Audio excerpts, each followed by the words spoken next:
Newport, Rhode Island is home to the oldest existing synagogue in the US.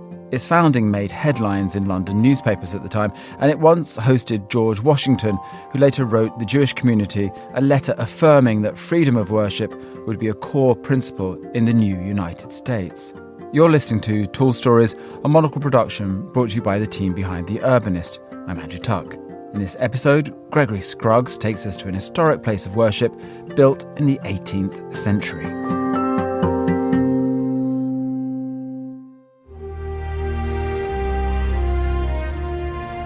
Perched at the southern tip of Rhode Island, Newport is an ocean-going city that has long looked to the world. Today, visitors come to ooh and ah at the seaside town's Gilded Age mansions, but it was during the colonial era that one particular building played a key role in establishing a bedrock American principle. The story begins in 1635, when the Puritans ruling the neighboring Massachusetts Bay Colony banish a one Roger Williams for his then radical beliefs about the separation of church and state, fair treatment of indigenous people, and above all, religious freedom.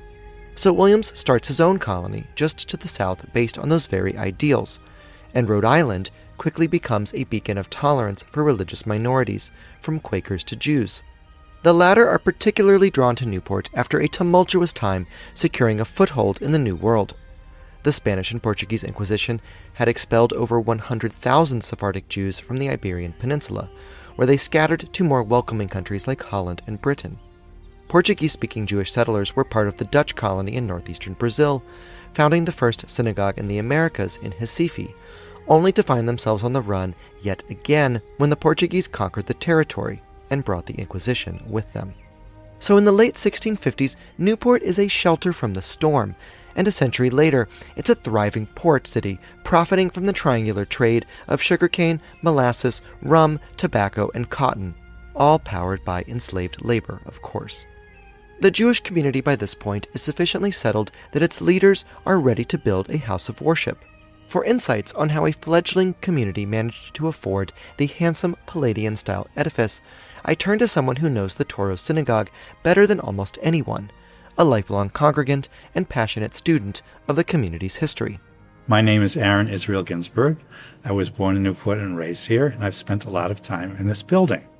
Ginsberg, who in the classic tradition of Jewish comedians is prone to cracking a few jokes about his congregation's illustrious history, has dug into the archives. A worldwide fundraising campaign included 4 letters to the first Jewish congregation in America, Shereth Israel in New York. So after part of the building was built, they'd run out of money, so they'd send a letter to Shereth Israel, and again, and again, and again. Shereth Israel always responded generously, which must be why they kept getting the letters. Shereth Israel saves all of its correspondence, so in one of the letters from the congregation here, the point was made that we need your help, so we will have some place to educate our children. Support was also sought from Jewish communities in London, Amsterdam, and the Caribbean. Congregations from New York, London, Curacao, Jamaica, and Suriname all contributed to help build the synagogue. Those Caribbean contributors are the other Dutch and British safe havens for Jewish settlers in the New World.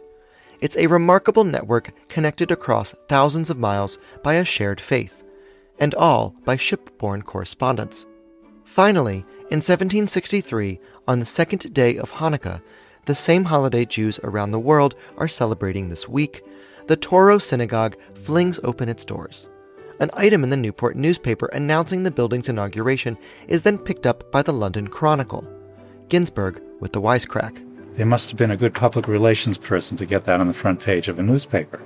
The fundraising campaign is pursued under the leadership of the building's namesake, Amsterdam-born Rabbi Isaac Touro, who arrives in Newport after a short stint in Jamaica. With a brick-and-mortar home, Newport quickly becomes a center for Jewish learning, a surprising outpost of ancient scripture on the edge of the New World. A rabbi from the Holy Land spends 6 months there in 1773, striking up a close relationship with a future Yale University president, who makes Hebrew a required language at the Ivy League school. Here again muses Ginsberg. It took him 20 years to realize that wasn't going to fly. Meanwhile, 3 valedictorians delivered their addresses in Hebrew. I suspect they were muttering something in English under their breaths, but nobody wrote that down. Much of the Jewish community flees during the Revolutionary War. The British occupy Newport and use the synagogue as a military hospital. After the Continental Army and French troops oust the British, General George Washington attends a town meeting in the Synagogue building in 1781. Although his wartime visit is brief, as the new nation's first president, he cements the Touro Synagogue in the national mythology. When Rhode Island ratifies the Constitution in 1790, he travels to Newport. Touro Synagogue warden Moses Satius gives him a letter of congratulations that heralds the Constitution for guaranteeing his community's right to practice their faith.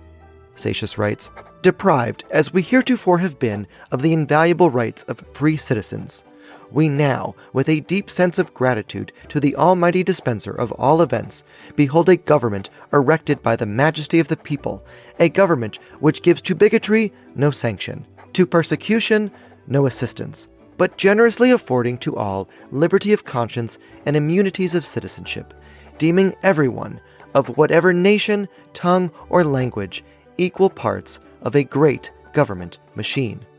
Washington writes 340 words in response, a short letter now regarded as an early affirmation of the then radical idea of freedom of religion. "All possess alike liberty of conscience and immunities of citizenship. It is now no more that toleration is spoken of, as if it was by the indulgence of one class of people that another enjoyed the exercise of their inherent natural rights. May the children of the stock of Abraham who dwell in this land continue to merit and enjoy the goodwill of the other inhabitants, while everyone shall sit in safety under his own vine and fig tree, and there shall be none to make him afraid."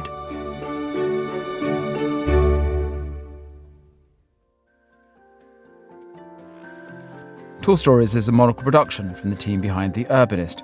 This episode was written by Gregory Scruggs and produced and edited by David Stevens. Be sure to subscribe to the podcast to receive new episodes every week. I'm Andrew Tuck. Goodbye.